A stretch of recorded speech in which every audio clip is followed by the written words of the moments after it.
Pessoal, tá entrando aí? Boa noite para todo mundo que está entrando na nossa live.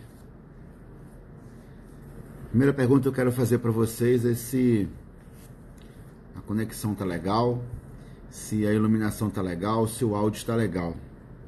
Eu vou entrar aqui no YouTube também, só para o pessoal ouvir o meu áudio, tá? Pessoal que está no YouTube, vão ver o meu áudio, meu vídeo, e a gente vai estar falando aqui tanto no YouTube como no Instagram. Queria, antes de tudo, dar boa noite para todo mundo, nosso papo de pesca. Eu queria falar sobre um assunto, tá? Antes de eu chamar alguém para bater um papo aí, eu queria falar sobre um assunto bem legal, tá? O pessoal tá acessando aí, o pessoal tá entrando. Nessa semana que vai começar aí na segunda-feira, a gente vai ter às 20 horas um workshop ao vivo falando sobre iscas artificiais. Então eu já quero fazer o convite para vocês. Quem puder, participe do nosso workshop sobre iscas artificiais. Vai ser um workshop que eu vou falar vários assuntos sobre iscas artificiais e com certeza isso aí vai ajudar muita gente, tá? Hoje pela manhã eu coloquei aí no meu stories para fazerem perguntas relacionadas à vara de pesca. Então eu disse lá que era perguntas único exclusivamente sobre varas de pesca. E eu recebi uma pergunta muito legal e eu vou comentar com vocês aqui antes da gente chamar um telespectador para bater papo. A pergunta era o seguinte: o cara perguntava assim: Eduardo, para trabalhar isca de fundo, shed e jig de pelo ou camarão artificial, qual seria a melhor vara apropriada para eu trabalhar esse tipo de isca? Galera, é o seguinte, qualquer vara vai trabalhar uma isca de fundo, isso aí fica claro, tá? Mas existem varas que são melhores umas das outras. Então, nesses meus anos aí de pescaria, eu já cheguei a utilizar a vara curta e já cheguei a utilizar a vara de 5.6, de 5.8, de 6 pés, de 6.3, de 6.6. O que eu analisei? Eu analisei que quando você está trabalhando uma isca de fundo, no caso um camarão artificial, você às vezes precisa deslocar esse camarão artificial do fundo. E quando você está trabalhando com uma vara mais longa, o trabalho que você precisa fazer, ele é menor quando você está pescando com uma vara mais longa, no caso 6.6 pés. Então, a grosso modo, tá? Quando eu estou trabalhando com uma vara mais longa, se a vara é mais longa, ela vai me dar mais ângulo de trabalho na medida que eu estou fazendo o toque de ponta de vara para cima, pindocando a minha isca para cima. Então, pindoquei a minha isca para cima, certo? Automaticamente, quanto mais longa for a minha vara, mais eu vou deslocar o camarão do fundo, tá? Então, assim, ela vai ajudar demais o trabalho do camarão sendo mais longa. Depois que o peixe pega, tá? A gente tem que entender que quanto maior a vara, mais alavanca ela vai me dar na hora da briga. Então eu estou brigando com peixe aqui, e a vara sendo mais longa, o que acontece? Ela vai me dar mais facilidade de eu criar uma alavanca e levantar aquele peixe. Então, vara mais longa vai me ajudar nessa briga com o peixe quando ele pega lá no fundo. E se eu estou trabalhando com uma isca de fundo, provavelmente esse peixe vai pegar em maiores profundidades. Então, a grosso modo, trabalhando com jig de pelo, trabalhando com camarão artificial, trabalhando com shed na pindoca, eu aconselho vocês sempre trabalharem com vara de 6.6 pés. Até 6.3 vocês vão conseguir aí uma boa apresentação de isca para o peixe que vocês estão pescando. Mas vara 6,6 pés, eu tenho certeza que vocês vão ter um trabalho melhor daquela isca de fundo. Então agora a gente vai deixar um pouquinho a isca de fundo e vamos falar um pouquinho sobre plug, tá? Se eu não estou pescando com isca de fundo, se eu estou pescando de plug, eu já tenho que me preocupar com arremessos de precisão, tá? São aqueles arremessos que eu vou colocar a isca num determinado lugar. Às vezes lugares pequenos, às vezes entre uma árvore e outra, às vezes por baixo de uma copa de uma árvore, às vezes por baixo da copa de um manguezal. Então, para fazer arremessos de precisão, a indicação que eu faço para vocês realmente é usar varas mais curtas. Porque a vara mais curta vai te possibilitar alguns tipos de arremesso. Um deles é o flip cast, que é aquele arremesso por baixo. O flip cast, ele é um arremesso que depois que você treina bastante, ele vai te dar uma possibilidade de acerto muito grande quando você precisa colocar a isca num determinado lugar. Então, assim, no nosso curso ABC das iscas artificiais, que a gente lança segunda-feira, depois do nosso workshop, eu ensino o arremesso flip cast. Ah, Eduardo, mas o curso ABC das iscas artificiais vai ensinar sobre arremesso? Pois é, eu quando estava fazendo o curso, eu fiz o ABC das iscas artificiais, onde a gente ensina todas as iscas artificiais que tem no mercado. E aí depois eu fiquei com algumas ideias na cabeça. Bom, já que o cara vai trabalhar isca artificial, vamos supor que aquele cara comprou o meu curso e não sabe pescar ainda. Ele vai precisar o quê? Aprender a arremessar.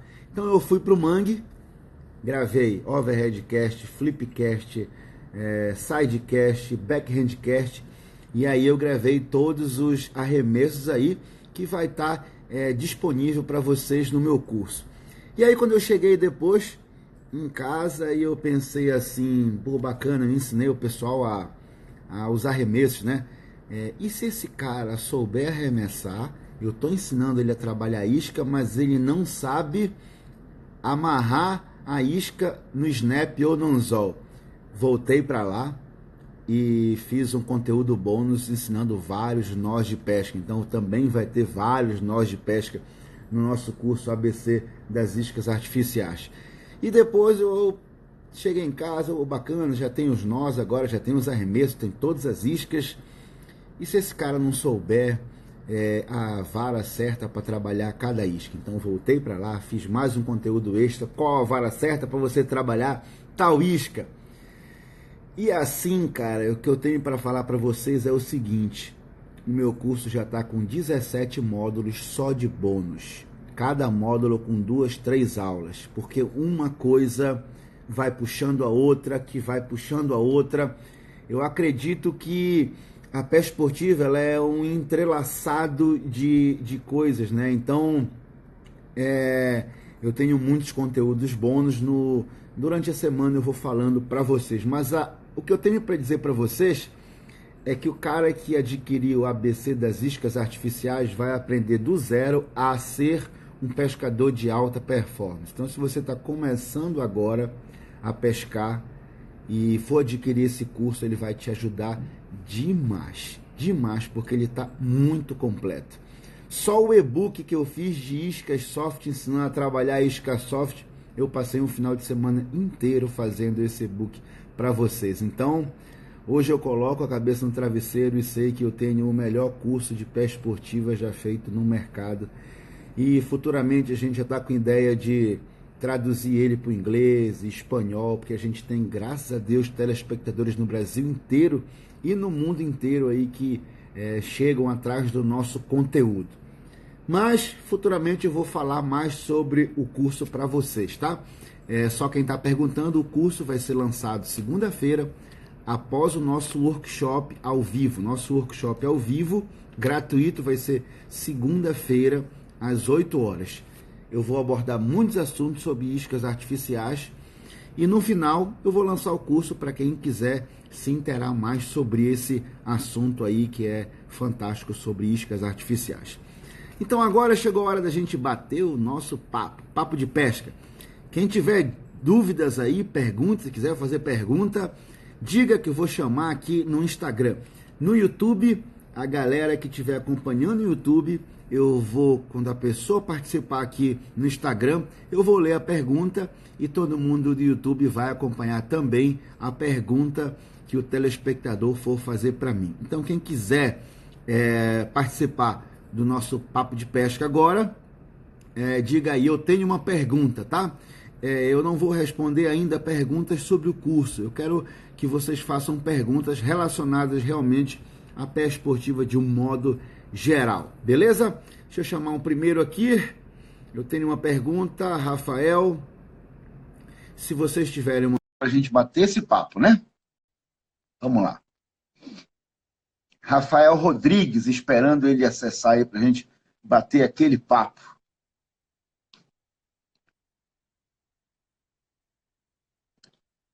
Rafael não aceitou, vamos partir pro próximo. Anderson Godoy. Galera, quando eu chamar vocês aí, tentem aceitar o mais rápido possível, porque senão a gente passa para outro. Eu tenho uma pergunta, aqui o pessoal fazendo pergunta, infelizmente no YouTube ainda não tem essa possibilidade da gente chamar o cara para bater um papo ao vivo, né? Então eu faço no Instagram, mas eu vou falar para a galera que está acompanhando no YouTube qual é a pergunta. Esperando o Wagner entrar aí na nossa live. Fala, Wagner, aí, tudo bem? Beleza, Eduardão, tranquilo? Tudo bem? Você fala de onde? Eu sou de Itararé, São Paulo. Ah, bacana. Então fale sua pergunta aí. Depois que você fazer sua pergunta, eu vou comentar a tua pergunta para o pessoal do YouTube aqui, antes de responder, que o YouTube também está ao vivo ao mesmo tempo aqui. Que legal, Eduardo. Viu? É o seguinte, a gente pesca muito tucunaré aqui na represa de Chavantes, uma cidade aqui perto, uma represa aqui perto. Tem muito tucunaré amarelo. Alguns lugares tem o tucunaré azul. Certo. Só que é engraçado que no rio que passa e deságua nele, a gente não encontra o tucunaré amarelo. Né? A gente encontra outras variedades de peixe, principalmente os herbívoros, né? Que é o piaba, o piau, a piapara. Mas especialmente o tucunaré, a gente não consegue encontrar ele aqui. Certo. Qual é a tua pergunta, para eu entender melhor? Por que a gente não encontra ele nessas águas correntes, somente na represa? Tá, deixa eu ver se eu entendi aqui. Tu pescas na represa. Exato. Essa represa é de qual rio? Represou o rio? Qual foi o rio? Na verdade, é o rio que divide o estado de São Paulo com o estado do Paraná, né? Foi represado essa represa, ela é uma represa de Chavantes, ela pega até uma extensão grande, né? Ela vai de Carlópolis, pega Siqueira Campos, ela vai até Cachoeiro do Espírito Santo, é uma represa bem grande aqui, sabe, Eduardo? Certo. Então a tua pergunta é que abaixo da represa, que é no rio, não encontra tucunaré, e acima da represa se encontra tucunaré? No rio não se encontra o tucunaré. Dentro do rio não encontra ele. Antes de desaguar na represa, a gente nunca houve relato de que foi pego tucunaré, né? Só se encontra na represa. Exatamente. Cara, é o seguinte, o tucunaré ele é um peixe que se adapta muito bem. Só para o pessoal do YouTube que não escutou a pergunta, o nosso telespectador está falando aqui sobre um rio que tem a represa, e na represa encontra tucunaré, e no rio principal não. Exatamente. Vamos lá. O tucunaré ele é um peixe que se adapta muito bem em lagos.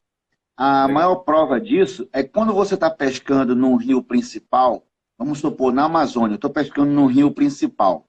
Certo. No rio principal, normalmente tu tem uma quantidade de atividade de peixe X. Quando tu adentra nas lagoas, essa quantidade de tucunaré aumenta muito. Por quê?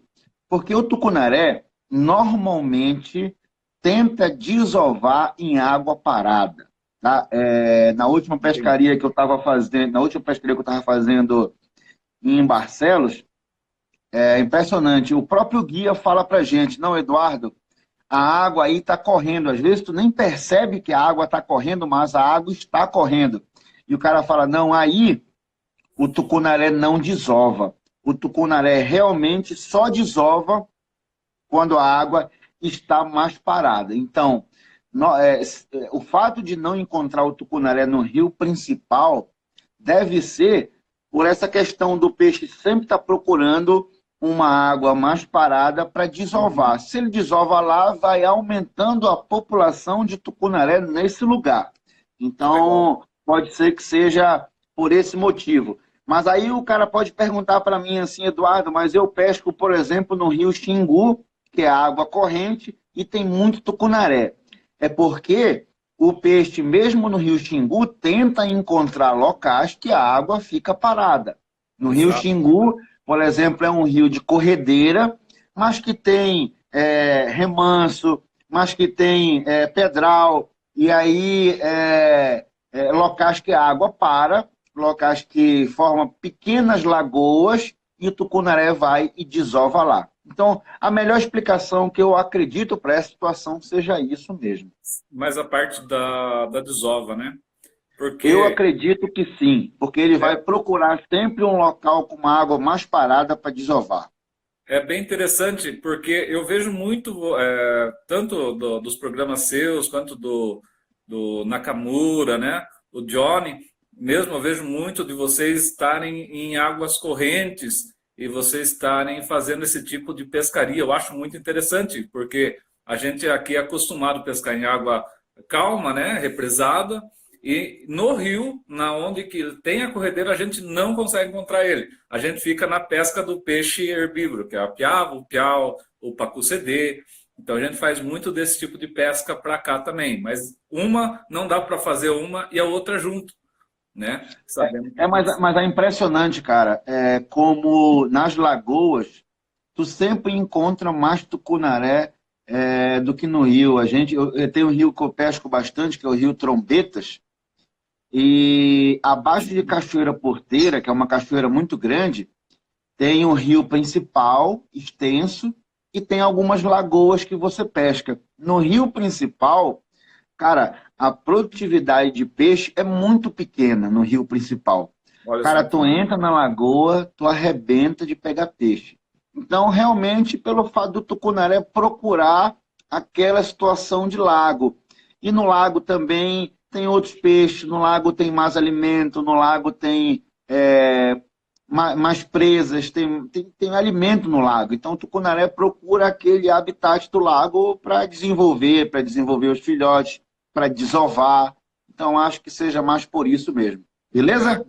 Beleza, meu querido. Eu queria agradecer aí o convite que você fez para a gente participar da live, a todo o pessoal que está assistindo a gente aí, né?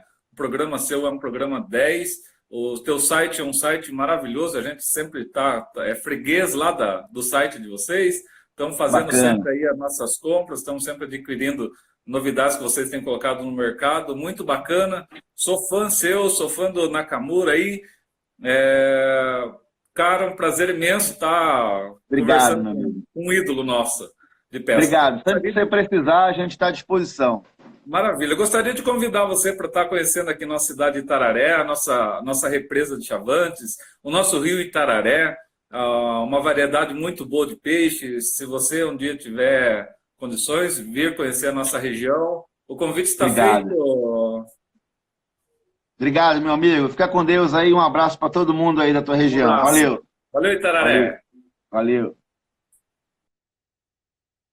Legal. Vamos ver quem é que tem dúvida aí. Olha, Eduardo, muito legal a atenção que você dá pra gente. Cara, eu dou uma atenção porque tudo que eu tenho eu devo a vocês, né? Vocês são os meus telespectadores, e então a gente tem que tratar vocês com todo carinho. Vamos lá. Já estou chamando aqui o Nácio Oliveira. Fala, meu amigo. E aí, Edu? Tudo bem? Boa noite. Tudo bem. Você fala de onde? Eu sou da Bahia, aqui do Morro de São Paulo.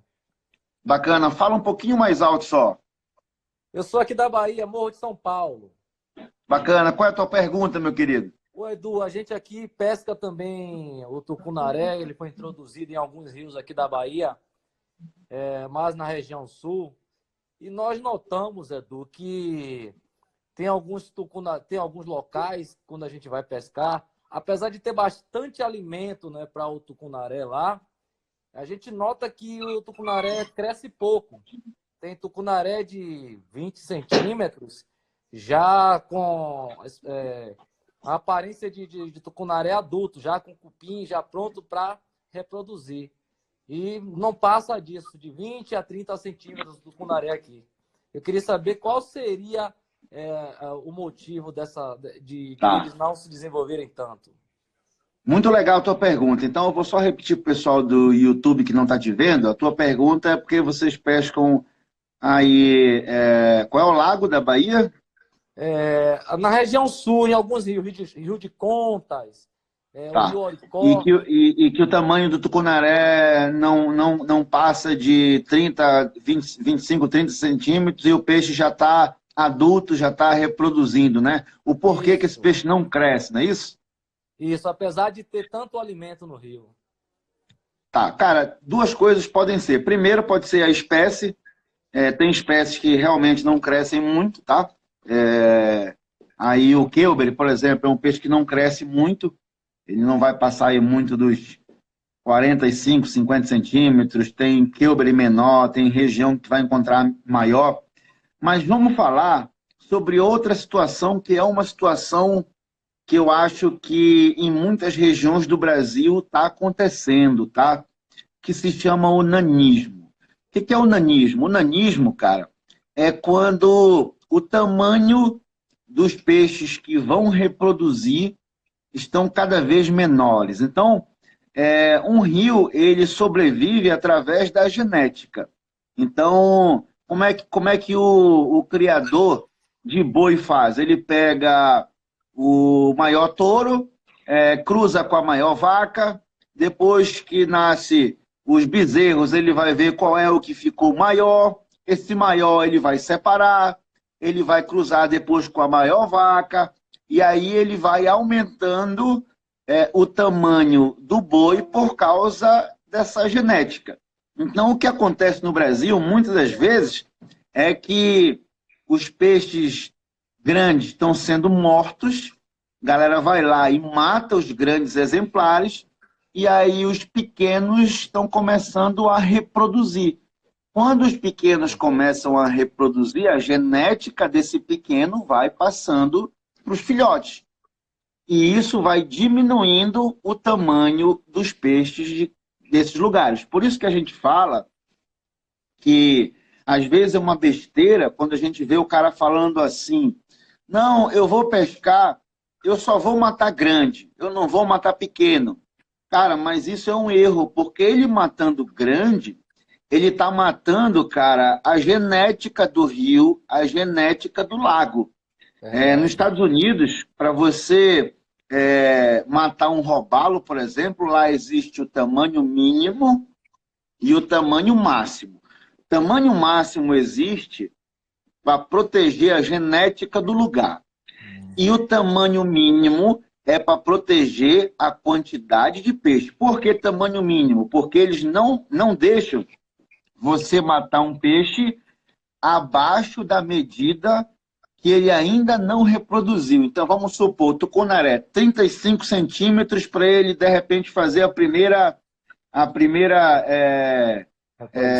procriação. Então, abaixo de 35 centímetros não se deveria matar, porque o peixe ainda nem procriou. E aí, qual é um peixe de genética boa? Um tucunaré pinima de genética boa, 60 centímetros. Então, acima de 60 centímetros, não deveria matar o tucunaré pinima.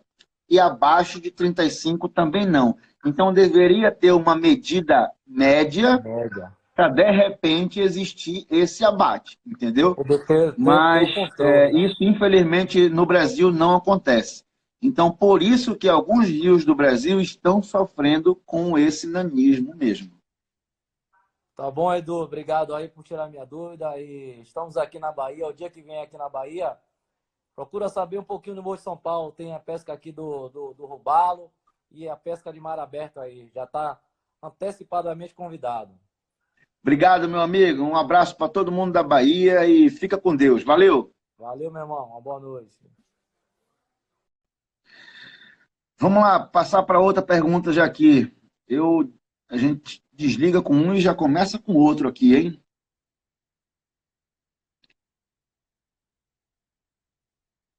Esperar aí o Danilo, eu acho.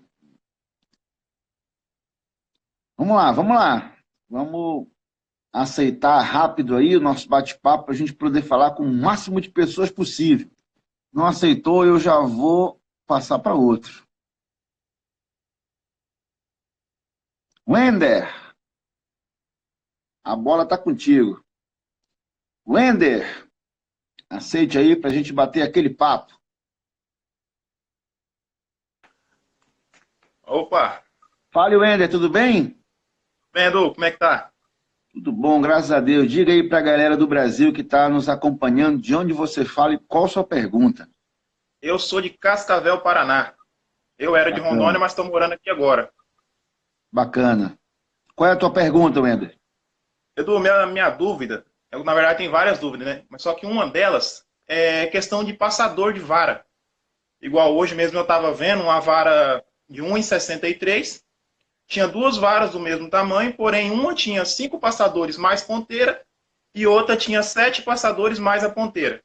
De que forma pode influenciar o número de passador na vara? Cara, é o seguinte, isso aí tem muito a ver com o projeto da vara, tá? Quando o cara vai projetar uma vara, ele precisa dividir muito bem o tamanho do blank pela quantidade de passadores. Porque se ele colocar pouco passador, o que pode acontecer? Pode quebrar a vara. Porque a vara, o peso não vai ser dividido pela espinha da vara de uma forma assim uniforme. Então, alguns lugares vão sofrer uma tensão maior que outros. E aí pode quebrar a vara se não tiver essa divisão aí pelas regiões da vara. Mas pode acontecer também do cara projetista colocar passador demais, e aí o que vai acontecer vai diminuir a ação da vara.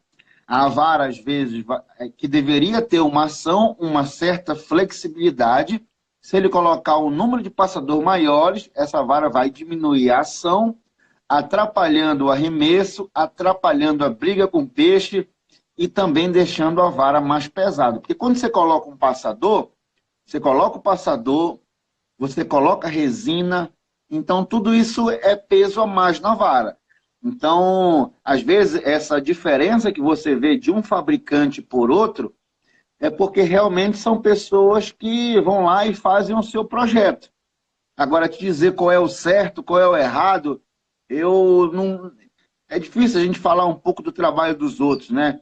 Eu acho que Sim. Você tem que escolher um fabricante que já seja conceituado no mercado, um fabricante que já tenha produzido muitas varas no mercado, que seja respeitada. E, cara, normalmente esses fabricantes possuem bons projetistas. O problema é você adquirir, às vezes, de uma marca que você nunca ouviu falar, um produto. Às vezes você pode comprar gato por lebre. Sim, entendi. Aí, no caso, de uma forma ou de outra, tanto pode ajudar quanto pode atrapalhar o número de passador, né? É isso aí. E ainda tem outra coisa, tem a qualidade dos passadores. Então, existem passadores, cara, que um conjunto de passador custa 300, 400 reais. Então, por exemplo, a Fuji, que é o maior fabricante de passadores, né?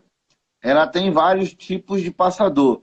Então, tem o Torzite, que é um passador caríssimo, cara. Então, é um passador que é de titânio, que é leve, que é muito forte, que não oxida, que tem uma porcelana tratada. Então, assim, isso tudo faz com que o passador vá encarecendo. Então, quando você for comprar uma vara também, tenta pelo menos comprar uma vara com um passador Fuji. Aí, com o tempo, tu vais entender sobre os passadores Fuji, quais são os modelos que tem. Mas é interessante você sempre procurar uma vara com um passador Fuji. Sim, interessante. Outra dúvida também, rapidinho, é questão quando eu já vi muito nas suas pescarias, com você pescando com isca soft. Às vezes você usa o jig head e às vezes usa o anzol offset. Você usa isso aí questão de, dependendo do lugar, dependendo do trabalho, ou é questão de gosto mesmo? Muito boa a tua pergunta, cara. Isso aí, se eu vou usar o shed com offset ou se eu vou usar o shed com o jig head. Isso vai do lugar que eu estou pescando, tá? Por quê? O jig head, ele tem um anzol exposto, né? Então, eu estou trabalhando com a minha isca e o anzol dele está exposto. Se eu for pescar num local que tem muita galhada, provavelmente eu vou ter uma quantidade de enrosco maior, certo? Então, eu vou enroscar, vou perder muita isca. E para esses lugares que tem muito enrosco, foi desenvolvido no Japão, com a pescaria de Black Bass, esses anzóis que são anti-enrosco, que no caso é o anzol offset, e tem outros modelos de anzol também. Então, mas aí tem o outro lado da moeda, tá? Tudo tem o pró e tem o contra. O tucunaré, ele é um peixe que bate muito na isca. Ele não é aquele peixe que suga a isca e leva. Ele é aquele peixe mais que bate na isca, né? Então, se a gente for falar qual dos dois anzóis que ferra mais fácil, o tucunaré, quem ferra mais fácil, é o jig head convencional. Tá? Sim. Mas aí, pô, Eduardo, eu não estou pescando tucunaré, estou pescando o robalo. Aí o robalo, ele já não. Ele bate também, mas ele também come muito por sucção. Ele suga a isca, aquela isca vai ficar toda dentro da boca dele, dando um tempo para você ferrar o peixe. Quando você ferra o peixe, o anzol destrava. Então, o robalo, como o black bass, que comem por sucção, eles te dão um pouquinho mais de tempo de ferrada, diferente do tucunaré. Então, assim, se eu estou pescando tucunaré, eu sempre, se eu possivelmente deixo 2 sheds montados, um com anzol offset e um com anzol exposto. Se eu vejo uma galhada muito grande, aí não tem jeito mesmo, eu não vou poder jogar o jig head normal. Eu jogo offset.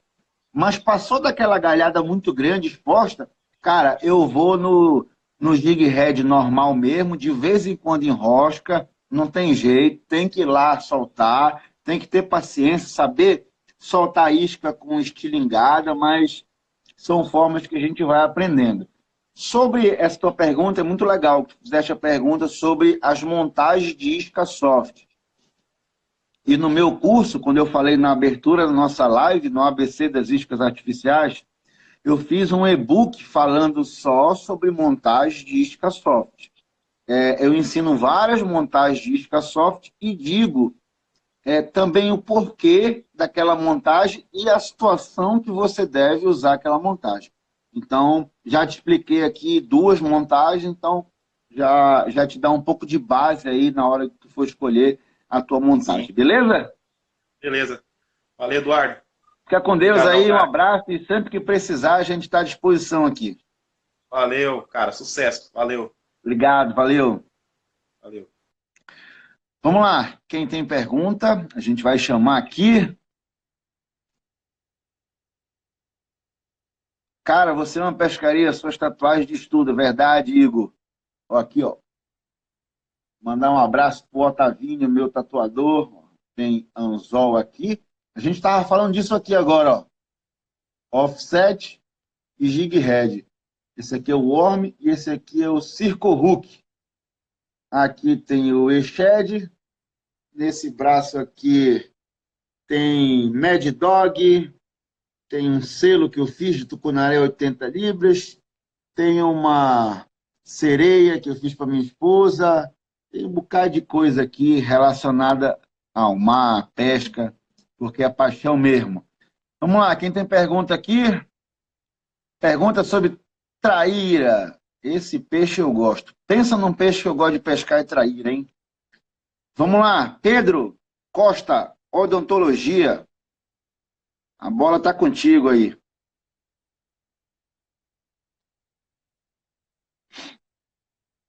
Esperando o Pedro aceitar. Pedro, vai perder o passe. Já vamos chamar outro aqui. Infelizmente, o Pedro perdeu o passe. Thales, a bola está contigo. Thales.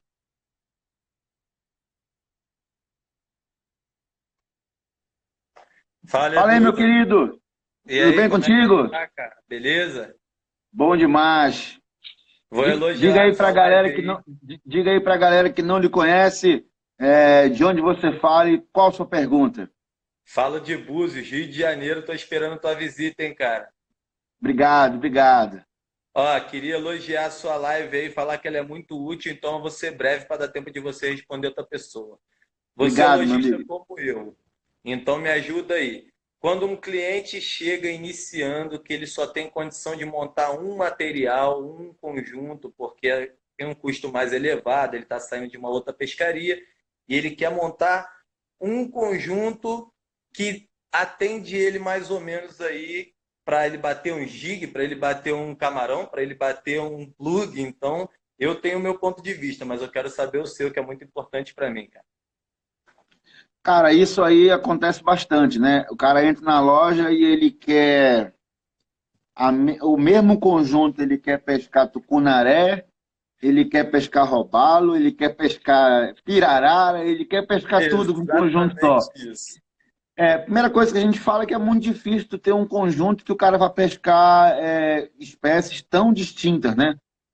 Mas eu falo pro cara que ele pode pelo menos tentar pescar com a mesma vara robalo, pescada amarela, tucunaré, dourado. E aí eu tento procurar um meio termo, tá? Qual seria, na minha opinião, um meio termo? Primeiro em tamanho é o 6 pés, tá? Porque para o tucunaré, arremesso de precisão, eu curto 5.6, 5.8. Para roubá-lo, jig head, eu gosto de 6.6 pés. Já Meio maior. termo disso aí, 6 pés. Então eu sempre digo ao pessoal para escolher 6 pés como uma vara eclética. Aí. Vamos dizer que é uma vara eclética, tá? Sobre carretilha, perfil baixo, isso aí é claro, deixar claro sobre carretilha, perfil baixo. Aí, se possível, eu digo para o cara quer economizar, mas se possível, uma carretilha que tenha rolamento inox, tá? Ainda mais Porque aqui, o né? rolamento inox vai facilitar ele pescar o tucunaré e vai facilitar ele pescar o robalo. E aí, questão de linha, eu digo para ele que ele tem que estar com uma linha mediana. Qual é uma linha que pega um tucunaré grande e pega um robalo? De repente, aí uma linha de 35, 40 libras. É difícil, tá? É E difícil a o cara litragem montar da um vara, conjunto Edu? só. E a libragem da vara, cara, é 20 ou 25 libras. Infelizmente, ele vai perder na sensibilidade. Mas aí eu sempre digo pro cara, olha, a Se vara bater para um... ele vai perder um pouco de sensibilidade, não tem jeito, mas é uma forma dele ter um material eclético ali. Tá? Então, até porque o cara que está começando a pescar, é interessante ele adquirir sempre um equipamento mais parrudo, um equipamento mais resistente. Por quê? Porque ele não tem a manha ainda de trabalhar a vara para um peixe grande. Então, cara, às vezes o cara chega lá na minha loja porque viu um videozinho no YouTube, o pessoal falando sobre vara, e o cara vai lá e adquire uma vara 14 libras. Primeira pescaria dele, ele banda a vara no meio, entendeu? Por quê?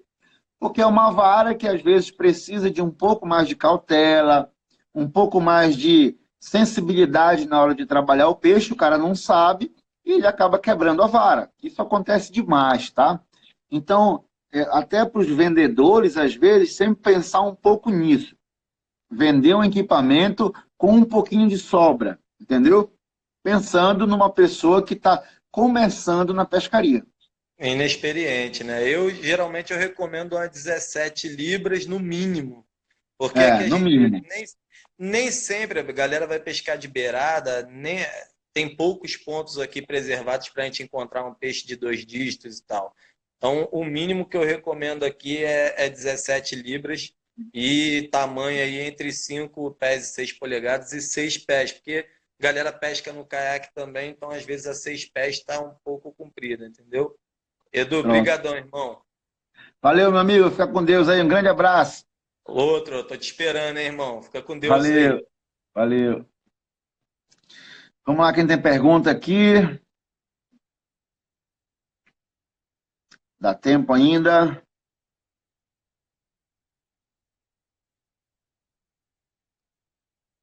Bora ver quem tem pergunta aqui. Chama eu, vou chamar. Lembrando, se você não faz parte do nosso canal do Telegram, cara, você está perdendo muita dica de pesca, viu? Todo dia eu estou dando dica de pesca no canal do Telegram para todo mundo. Tá muito legal o canal do Telegram. Fale, meu amigo, tudo bem? Do Joia. Fala pro pessoal aí de onde você fala e qual é a sua dúvida. Eu falo de... Espera um pouco só, acender a luz aqui, Edu. Tá um pouquinho escuro aí. Agora. Edu, eu falo de Itapetininga, interior de São Paulo. Legal. Então, eu tenho uma dúvida, não é dúvida, cara, é dificuldade sobre traíra. O que acontece? A gente pesca nos lagos aqui. Fala um bocadinho mais alto só. Ah, tá. Então a gente pesca nos lagos aqui e dificilmente a gente está conseguindo pegar nas isquinhas soft. E o que acontece? Só pega na lambarica, não consegue pegar na soft nenhuma isca tipo artificial, sabe? Não sei se é dificuldade, o que tá. Se eu não estou sabendo trabalhar a isca, sei lá. Cara, assim, infelizmente tem lugares realmente que existe uma pressão de pesca muito grande e o peixe para um pouco de pegar mesmo na isca artificial. Nessas situações, tu vais ter que improvisar bastante e procurar incluir algumas coisas na tua isca. Então, cara, se eu vou pescar traíra, a traíra é uma traíra mais manhosa, então eu procuro o quê? De repente uma isca soft. Mas eu já estou utilizando isca soft e não está dando resultado. Às vezes eu pego a minha isca soft e tento colocar um rattling nela, que é inserir um barulho na isca soft. Outra coisa que eu sinto que me dá muito resultado na pescaria de fundo de traíra é o uso de essência, porque a traíra ela é um peixe também um pouco preguiçoso, então ela está ali esperando uma piaba passar, ela não é um peixe forrageiro que fica girando o lago inteiro procurando comida, não, ela é um peixe mais preguiçoso. Então, às vezes, você adicionando uma essência na isca vai chamar um pouco mais de atenção do peixe. Então, cara, nessas situações, o pescador realmente tem que procurar vários artifícios diferentes. Uma outra coisa que o cara pode adicionar é a vibração. Então, de repente, pega um spinnerbait para usar a vibração do spinnerbait e já mete um shed, porque um shed se aproxima muito do alimento do peixe. Então, assim, cara, é variar. Infelizmente, o que o cara tem que fazer é tentar de tudo até ele encontrar uma forma de pescar esse peixe. Mas sempre que eu me deparei por esse tipo de situação, a isca que me deu mais resultado realmente foi a isca soft. Né? Então, cara, tá complicado, mas vamos tentar. Vamos tentar. E faz isso que eu estou te falando. Tenta adicionar barulho, tenta adicionar o cheiro, que é essência. Trabalha a isca no fundo com bem calma. E se de repente tu está usando um chumbo muito pesado para essa isca descer, coloca um chumbo mais leve. Cara, é variar. Uma hora tu vai encontrar a forma dela comer, não tem jeito. Né? Mas então show de bola, então. Beleza? Valeu, Edu. Um abraço, fica com Deus aí, valeu. Tchau, tchau. Tchau, tchau. Chama mais um aqui. Romário. Tô te chamando aí, Romário. Passei a bola para ti. Se for parecido com o baixinho. E aí, cara, tudo bem? E aí, Eduardo? Você tá Beleza? bom? Tudo bem, graças a Deus. Diga para todo mundo aí de onde você fala e qual a sua pergunta. Eu sou de São Cristóvão, Sergipe. Bacana. Eu gostaria Diga de lá. saber qual é o ideal para a vara de pescaria de robalo. Cara, a pescaria de robalo, como eu falei no início da live, o cara tem que utilizar sempre uma vara um pouquinho mais longa, se for pescar robalo no fundo com camarão artificial. Então, aí em Sergipe eu já pesquei pelo litoral aí, então aí você encontra peixe grande aí. Então existe a possibilidade de você engatar às vezes um peixe de 10 quilos aí. Então, o cara não pode usar uma vara muito leve. Então eu acho que uma vara de 17 a 20 libras tu vai conseguir fazer uma pescaria fantástica aí. E aí 6,6 pés. Para mim é o melhor tamanho de vara para pescaria de robalo. Então tenta procurar vara de 6,6 pés, 17 ou 20 libras. De repente uma 17 vai resolver o teu problema aí. Mas procura 6,6 pés, que o trabalho vai ser melhor do camarão com certeza. Beleza. E sobre a pescaria de tucunaré, uma vara assim, ideal? Aí já é diferente, né? Tucunaré, se eu for pescar ele com plug, eu preciso de arremesso de precisão, né? E às vezes eu estou pescando num barco com mais uma pessoa, não posso fazer arremessos laterais sem muito cuidado, porque pode acontecer um acidente dentro do barco. Então eu acho que as varas mais curtas para tucunaré têm mais efetividade. Então é 5,6 e 5,8 mesmo. Para mim é a melhor forma de você pescar tucunaré. Valeu, Eduardo. É isso mesmo. Um abraço. Beleza? Valeu, Beleza. fica com Deus, Romário. É bom de bola que nem o baixinho também, não? É. Valeu. Valeu, um abraço, Romário. Fica com Deus aí. Obrigado. Deixa eu ver o tempo aqui. Dá tempo de chamar mais um. Vamos lá. Quem é que tem pergunta aí? Deixa eu ver quem é que tem pergunta aqui.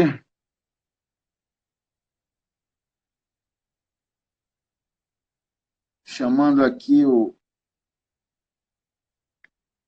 CJ. Boa noite. Agora. E agora? Tudo bem, meu amigo? Boa noite, meu amigo. Tudo Beleza? bem, graças a Deus. Diga aí para todo mundo qual é o seu nome, de onde você fala e a sua pergunta. Eu sou o César, de Várzea Grande, Mato Grosso. Bacana. Eduardo, a minha pergunta é o seguinte. Ano passado foi bem produtivo de dourado aqui na Várzea Grande, Cuiabá. A gente pesca bastante na região de Caiaque aqui. Só que foi bem produtivo no jig de pena. E um problema muito grande que fisgava o bruto e ele, na segundo pulo, cuspia a isca. Cara, eu tenho uma dica muito boa para te dar, tá? Aqui no Pará, a gente pesca muito baby tarpo. E o baby tarpo é muito parecido com o dourado. A cada 10 que tu ferra, 8 vão embora. Então, duas coisas tu tem que fazer aí. Primeiro, colocar um anzol auxiliar no teu jig head, no teu jig de pelo. Se tu procurar no meu YouTube, eu tenho esse vídeo lá. Eu peguei um jig de pelo, peguei um suporte hook e coloquei no jig de pelo. Então, na verdade, eu tenho aí um anzol auxiliar, que é o suporte hook, que às vezes ajuda bastante. Então, o uso de anzol auxiliar nesse tipo de pescaria é fantástico, tá? Uma outra coisa que tu precisas também observar é a ação da tua vara, tá?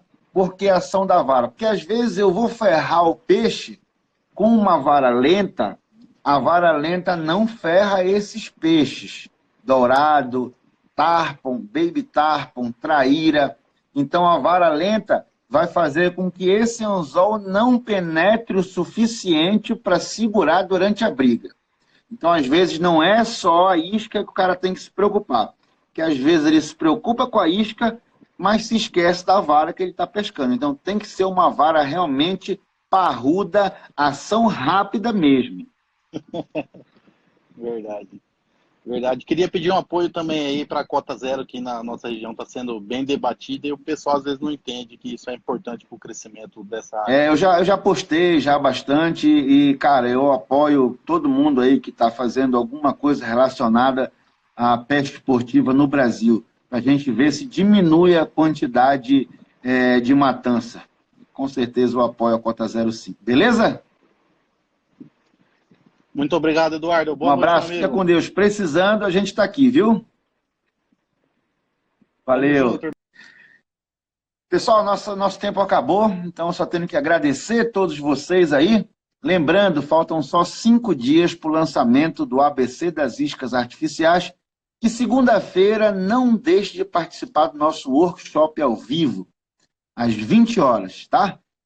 No YouTube eu coloquei o link de inscrição, como se inscrever no YouTube, está aí abaixo da nossa live.